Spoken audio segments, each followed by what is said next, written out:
mga kagawad at kapitan. Sa barangay tayo.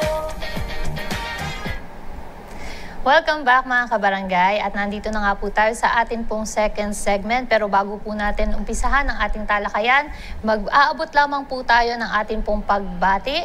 Unahin na po natin ang Barangay Council po ng Pasong Kamachile 2, General Trias City.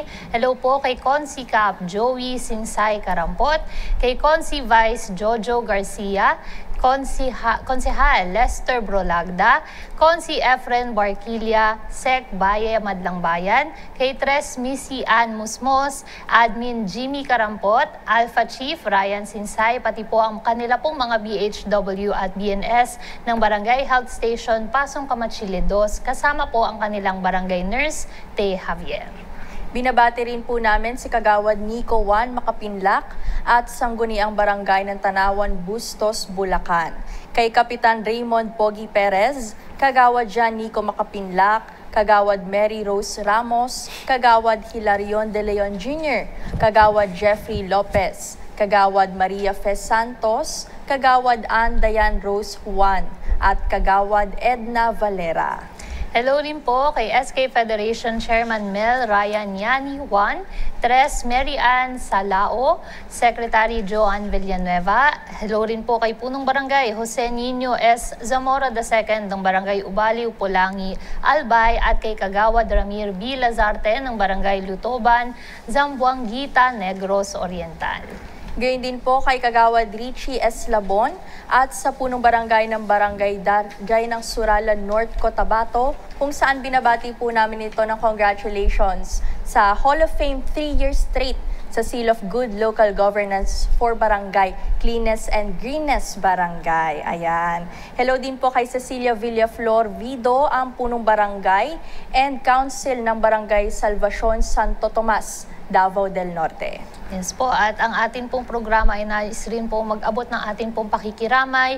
Rest in peace po kay SK Kagawad Princess de Mesa ng SK po ng Malabanban Norte, Candelaria, Quezon Province. Nakikiramay po ang SBT sa pamilya po at kabarangay po ni Princess Cesay de Mesa. Maraming salamat sa serbisyo mo, Kagawad SK Kagawad Princess de Mesa. Taga Candelaria, Quezon po siya, at kami po dito sa SBT ay nakikiramay sa iyong pamilya. Kap, meron po ba kayong nais? Yeah, congratulate ko rin po yung yung nanalo o yung mga inawardan ng DILG sa Mandaluyong. 11 barangay po ito na nanalo o inawardan ng Seal of Good Local Governance for Barangays. 11 pong barangay, kasama po ang barangay ng inyong lingkod, Barangay Namayan. Congratulations po sa lahat ng barangay na inawardan po ng DILG. Congrats, Kap. Congratulations din po, Kap. Salamat. Ilan na ba ang awards na hakot mo? Talagang napakarami na. If I'm not mistaken, this second year. Wow. Malapit na kayo mag-Hall of Fame. Sana marating namin yun. Ayan. Sana hindi. Hindi, joke. Pero alam mo ba, Kag, singit ko lang mabilis. Opo. Yung awards, hindi para sa akin, hindi yun yung basta sukatan lang ng ano. Kailangan nakakarating sa tao at tumataas yung quality of life ng mga tao sa barangay ko. Yun ang lagi kong bonus na lang po yung awards. Ramdam dapat no? Yung improvement. Ramdam dapat. Po, napakaswerte po talaga ng mga taga-barangay Namayan kay Kap Dondon. At congratulations din po sa mga binati po ni Kap Dondon ng mga barangay. Ngayon naman po, mga kabarangay, meron po tayong babasahin lamang po na news report, SK Dani. Ayun nga, ayon sa mga news report, ang hindi pa natatapos na Senate building ay tinatayang aabot na sa 31.5 billion pesos in taxpayers' money na sinasabing the most expensive building in the Philippines. Samantalang mga barangay hall o frontliners na tawag nila ay madalas istruktura lamang sa bangketa. Isang palapag na 25 square meters sa probinsya at pahirapan pa makakuha ng paggawa Samantalang ito ang unang pinupuntahan ng mga tao. Kung susumahin, ang 31 billion pesos ay kayang magpagawa ng 16,000 na bagong barangay halls worth 2 million pesos each o kaya magpagawa ng 160 medium-rise hospital na 200 million pesos each sa lahat ng rehiyon sa Pilipinas.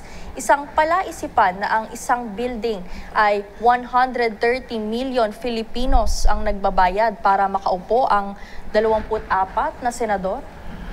Ay.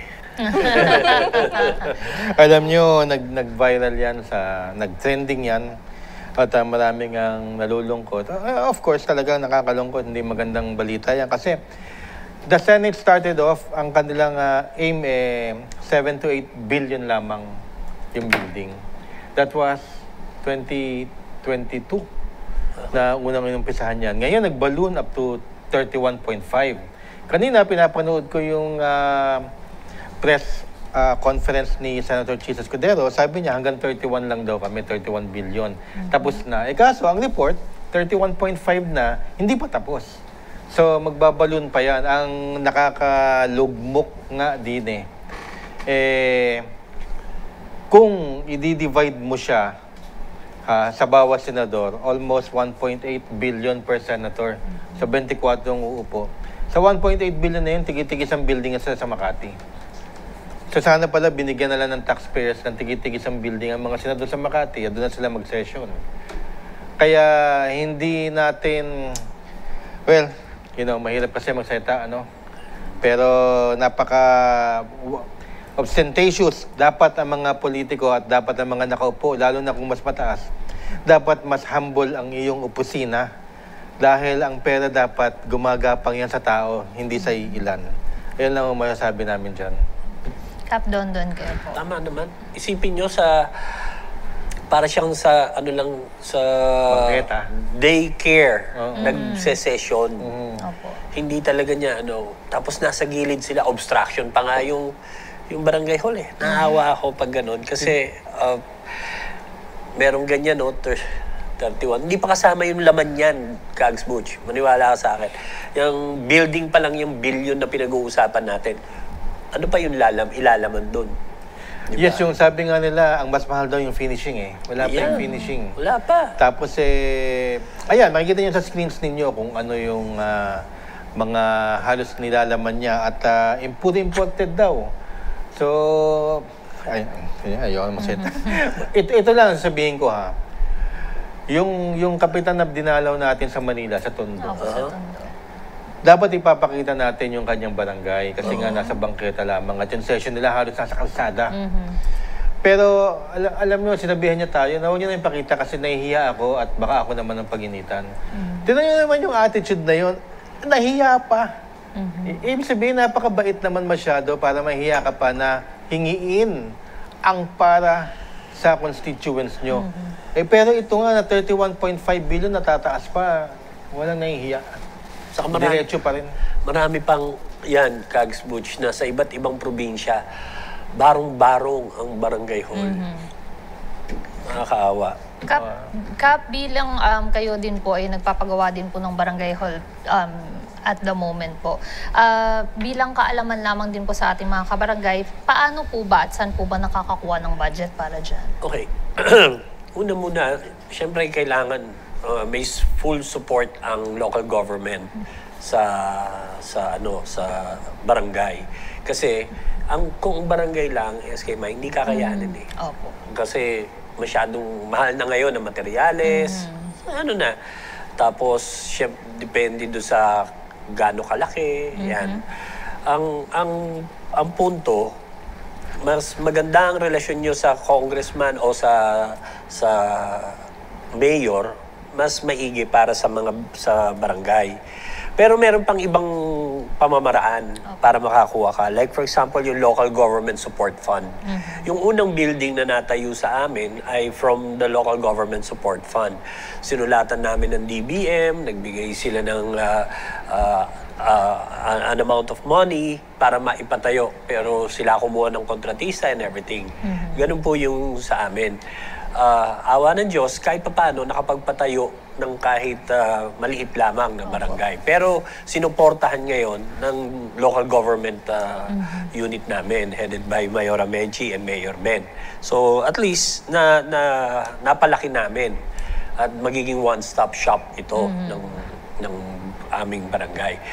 Pero sa ibang probinsya, kaya naman kung gawa kayo ng sulat sa local government, sa DBM, or sa inyong mga senador. Opo. Sulatan nyo yan. Dahil alam ko at alam namin dito, nila Kags Butch, na kailangan ng bawat isang barangay, ang barangay hall. Importante po kasi yun eh. Yun. Bukod po dyan, Kap, ano po bang dapat gawin ng ating mga barangay, yung PBN Council, para magkaroon din po sila ng lupa na tatayuan at proseso para sa building ng barangay hall? Well, yung lupa, talagang yan, mahirap yan, lalo na pag nandito sa urban, SK Danny. Sa Manila, medyo masikip. Katulad doon sa sinasabi namin ni Kags Butch, talagang walang lupa no, Kags? Inikot natin wala siyang lupa. Talagang doon siya mapupunta doon sa gilid eh. Pero kung kayang bumili ng local government para sa inyo, kasi nagawa rin po sa amin yon, ang bumili po ay nung panahon na dating kapitan pa yung sa amin, na bili yung isang parcel of land ng mayor during that time. Tapos pinatayuan ng congressman ng kasi maganda yung samahan ng congressman saka mayor sa Mandaluyong. So nag-tandem nga sila, ganon. So kung merong local government na pwedeng bumili ng lupa, tapos patatayuan naman ng congressman, pwede yun. Pwede yun. Alam mo, Kap, marami nga natatanong sa akin yung tungkol sa proseso. No, sa probinsya kasi, minsan ang problema dyan, land grabbing eh. Minsan naman may isang barangay na nakakain na yung lupa dahil nag-extension ng basketball court at nakakain at nagkakademandahan. Actually, kung walang lupa, tama siya, pwede niyong ilapit sa inyong mga congressman, sa inyong local government units, sa inyong mga mayor. Kung pwede kayong ibili. Second, kailangan ba namin kagawad ng resolution o ordinansa para pumirma lang kayo sa heartfelt letter. Yeah, yun lang. At pumunta kayo doon, huwag kayong mahihiya, mga kagawad, mga kapitan. Kasi karapatan nyo yan, kasi there is dignity in office dapat. Yes. Na hindi dapat under the mango tree kayo nagsesession, mukha kayong kawawa doon. Laging pag-iisipan yung dignidad ninyo at yung inyong mga constituents na sila ay komportable sa isang public establishment. So, ihingi ninyo yan. Hindi na kailangan ng resolution. Magsulat kayo o verbal, pumunta kayo doon, buong team, ihingi ninyo, o nag-pledge si Mayor ng 3 million, mag-pledge yung ganyan, senador, o ganyan-ganyan. Kagaya nung kay Kap Mintong. Si Senator Lisa Hontiveros, tsaka si Senator Bongo, ang nag-pledge, umabot ng 15 million. So, maraming paraan kung gugustuhin. Kaya lang, naiinis ako, sana hindi na umabot sa ganung namamalimos ka. Tama. Dapat talaga naka-budget yan. Ay. Magkano ba ang estimate na pondo, sir, na ikag sa barangay hall sa pagpapagawa? Depende kung ilang square meters. Pero depende rin sa population. Pero halimbawa, sabihin na nating 2-story para meron sa session hall sa baba, meron mga opisina sa taas. Yung session hall, pwede maging desk officer, dandun yung mga tanod, yung mga di sa 50 square meter na lang, abutin siguro ng mga 3, 4, 5 million. Depende sa materials lahat. At saka sa labor. Pero yung 5 million na yun, napakaliit yun sa tinatanggap ng mga senador at saka mga congressman na, anong tawag nila? Pork barrel. Ang liit naman talaga nun. Napakaliit. Napakaliit po yun. Kaya wag po kayo may... Halimbawa naman, meron kayong SK Danny, meron ng bumili ng lupa para basketball court o kaya recreation area or evacuation area. Ngayon pa lang, paghandaan na, mamaya pa lang pag-uusapan natin yun. Kags Butch, bilang pang dagdag lamang po ng katanungan, naalala ko po before ay tayo din po, ay yun nga po bilang halimbawa si Cap Mintu. Naalala ko po before na meron po tayong binigay po na halimbawa kung ano po yung dapat nilang ilagay sa sulat nila para sa ating po mga senador at congressman kung kailangan man po nila ng tulong para sa pondo. Maaari niyo po ba ibahagi ulit sa kailangan nyo ng ang tawag doon project management study. Project proposal. Huwag nyo nang pahulaan yung mga mayor o congressman kung magkano yan at sila pa magko-compute. Meron na kayong computation. Medyo sobrahan nyo na kasi hindi nyo alam baka tumaas yan next year at di matapos yung barangay ninyo. Hindi na makapaglabas ng pondo yung mga mayor. Sobrahan nyo na. Halimbawa kung 3 million, gawin nyo ng 4. Total naman, malita bagay lang yan sa ating mga congressman at senador. At lumapit kayo sa mga paborito nyong senador, wag lang yung congressman ninyo. At nagbibigay talaga sila niyan. Especially kung makita nila na walang-wala talaga. Pakiulit project, ano ito? Proposal? Project proposal. Ayun ho, nandun na lahat, pati gastusin lahat. At pirmado po ninyo. Kailangan na compute na ho at medyo sobrahan nyo na. At kung kinakailangan dadagan ng evacuation center, health center, ilagay nyo na. Para one time, big time. At mas pagsilbihan nyo ng mas maayos ang inyong mga constituents. May kasabihan, try nyo suntukin yung araw, baka ma-reach nyo yung buwan. Tama. Di ba? Bali lumalabas Kags at Kap, kailangan magsulat pa tayo sa kinauukulan sa mga congressman. So talagang kanya-kanyang diskarte. Yes. Ang Kanya-kanya pagpapatayo, pagpapa-improve at pagpapaganda ng barangay halls. Dapat ba ganito na hinihingi pa natin ang pondo para magkaroon ng puntahan yung mga tao? Hindi ba dapat kalakip ng serbisyo yung dignidad na magkaroon sila ng opisina, magkaroon ng lugar na hingian ng tao ng serbisyo? Approve ako dyan sa sinabi mo, SK Danny. Hindi na dapat tayo nagkahagantong lapitan tayo ng lapitan, malilimos tayo ng pera. Pero yun nga nangyari, we have to make do, kapalan na ng mukha. At walang masama kung makapala mukha mo kung pupunta naman sa taong bayan ang hiningi mong pagkakataon. Saka SK Danny talagang depende rin kasi sa budget eh. Yes. Nung bawat munisipyo, syudad, barangay, talagang doon iba-iba yung budget eh. Kaya minsan talagang kailangan maghingi. Anyways. Meron po ba kayong mga mensahe ka para ma-inspire naman ang mga ating karatig na probinsya, especially ating mga kabarangay sa mga kabundukan para magkaroon din sila ng hindi lamang ng barangay hall, pati na rin eskwelahan, health clinics, para malaman nila na talagang magsisikap sila para makakuha ng ganyang klaseng pasilidad? Okay. Kags Butch? Okay, Kap. Okay. Basta, sabi ko nga kanina, nagbibiro kami ni Kags Butch, pero ano yun, try nyo pa rin, try nyo suntukin yung araw, ika nga, sa salita. Baka ma-reach natin yung buwan, di ba? Kasi, you have to be innovative, you have to be, kahit pa paano, tinry nyo. Ang masama yung wala lang, wala kayong ginawa, di ba? Pero, malay nyo, yung pagkaloob ng Panginoon para sa inyong barangay at sa inyong komunidad, lalo na kung talagang nasa puso nyo ang pagsiservisyo. Yan. Ay, Kags. Ay, okay na yung sinabi ni Kap. Basta parang pag-ibig lang yan. Kung mahal mo isang tao, talagang ipaglaban mo. At pag gusto po, may kung paraan. Kung nagustuhan ka, may paraan. At iyong naabot, edi okay, para sa lahat. Opo. Ayan po, maraming salamat po Kags at Kap. Bilang panghuli lamang po, I know we're pressed for time, pero Kags, may nais po kayong i-address na fake news po para sa ating mga barangay. Later na lamang po. Hindi aabot talaga. Alright. Okay. Maraming salamat po at mga kabarangay, wag po muna kayo aalis dahil of course, meron pa po tayong panghuling segment sa atin pong susunod na mga talakayan. Lahat po yan sa pagbabalik ng Sa Barangay Tayo. Sa barangay tayo, ikaw at ako. Nagbibigay ng aral sa mga kagawad at kapitan. Sa barangay